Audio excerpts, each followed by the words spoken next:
Do you struggle with digestive problems such as abdominal pain, bloating, excessive flatulence, and constipation or diarrhea?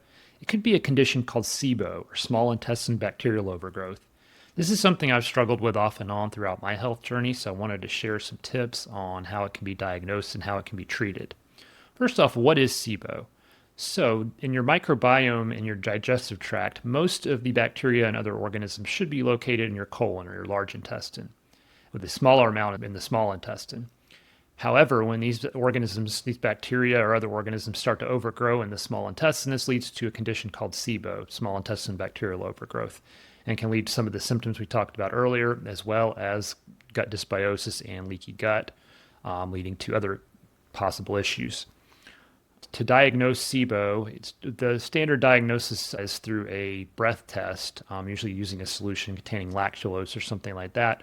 So you would drink the solution, wait a certain period of time, breathe into a little bag-like thing at certain intervals, and they'll measure how much of certain gases come out in your breath. So it's typically going to be hydrogen gas or methane gas.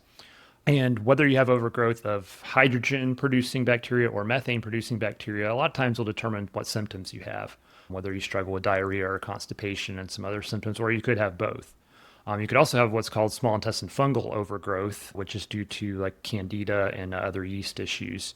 So that may cause some other symptoms, but it's going to be a similar condition, and those things can go together as well with SIBO.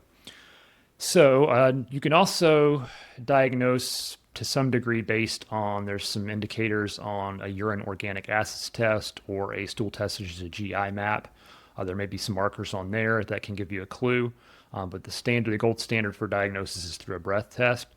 But often you don't need to resort to expensive testing. SIBO can often be diagnosed just based on symptoms, or it gives you a pretty good idea, a pretty good clue that it's going on just based on the symptoms you've been having, what kind of foods flare up the symptoms. That can give you a lot of information on whether you have SIBO or something else. So some of the treatment for SIBO, so there's certain diets that can help. First is a low FODMAP diet. So FODMAP stands for fermentable oligosaccharides, disaccharides, monosaccharides, and polyols. Basically, this just means certain carbohydrates that are highly fermentable by your gut bacteria. So while those foods may be typically healthy, if you have SIBO, it's going to feed those bacteria and cause them to continue to overgrow and cause symptoms.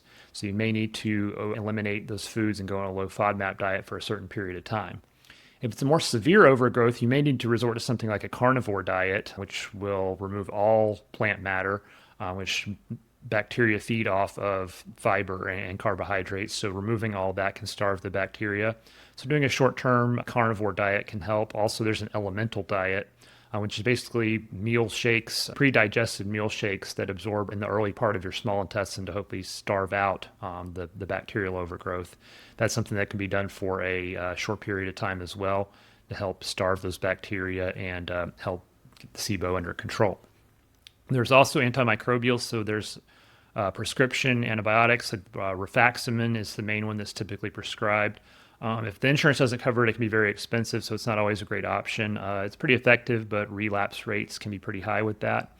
There's also herbal antimicrobials that you can use, things such as oregano, garlic, berberine is another one. There's several other ones that can be effective, and there's also blends of those that you can use. So the herbal antimicrobials can be effective as well. Probiotics are kind of a controversial one. So probiotics seem to flare some people with SIBO and can make their symptoms worse, or at least certain types of probiotics. But there is a pretty substantial amount of research that shows that probiotics actually help with SIBO, and pretty impressive results from some of those research studies. So it may be just certain strains of probiotics that'll flare certain people, or some people just don't respond as well. But probiotics are an option based on the research that shows that probiotics can be very helpful for SIBO in some cases. And also prokinetics. These are things like ginger and some other herbals. There's some prescription ones as well. Basically helps the proper motility in your gastrointestinal tract to prevent the SIBO from coming back or the bacteria from overgrowing in your small intestine. So those are some ideas on how to diagnose and treat SIBO. If this is a condition you think you might be struggling with, please get in touch with us. We can help you set up a free discovery call. Definitely something we can help with. So don't be afraid to reach out, and have a great day.